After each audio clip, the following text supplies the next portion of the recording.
Dalam dunia bisnis yang dinamis dan terus berkembang, strategi pemasaran yang efektif menjadi kunci utama dalam memenangkan persaingan. Perusahaan harus mampu beradaptasi dengan cepat terhadap perubahan pasar, memahami kebutuhan konsumen, serta menciptakan komunikasi yang efektif dalam tim mereka. Oleh karena itu, terdapat salah satu referensi terbaik adalah buku berjudul Kolaborasi dan Komunikasi. Pelajaran dari Semut untuk Pemasaran Modern, karya Adi Mursalin. Buku ini menunjukkan bagaimana prinsip kerjasama, komunikasi, dan kecerdasan kolektif yang ditemukan pada semut dapat diadaptasi ke dalam strategi pemasaran modern. Melalui buku ini, pembaca diajak untuk melihat bagaimana koordinasi yang efektif dan efisien dapat menjadi kunci kesuksesan dalam dunia bisnis yang semakin kompetitif. Di awal buku, penulis memperkenalkan konsep dasar tentang biologi dan ekologi semut, termasuk bagaimana mereka membentuk struktur sosial yang kuat dan beradaptasi dengan lingkungan.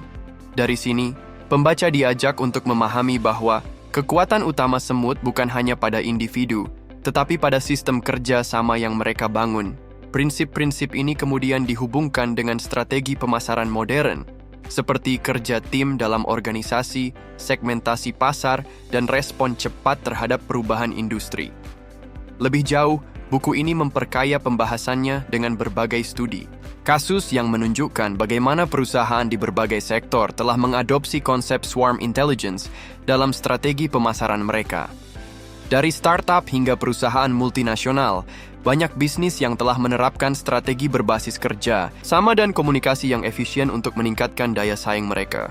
Dengan memberikan contoh nyata, buku ini memudahkan pembaca dalam memahami bagaimana teori dapat diterapkan dalam praktik bisnis sehari-hari.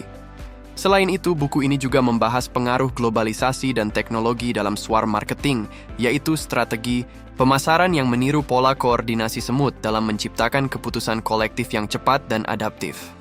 Tidak hanya membahas keuntungan dari model ini, penulis juga menyoroti tantangan serta aspek etika dalam menerapkannya. Hal ini menjadikan buku ini sebagai referensi yang tidak hanya aplikatif, tetapi juga kritis dalam menelaah dampak dari penerapan model kerja sama berbasis alam.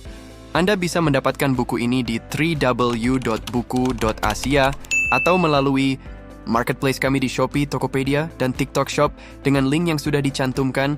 Selalu support channel kami dengan like dan subscribe, serta share ke orang sekitar Anda.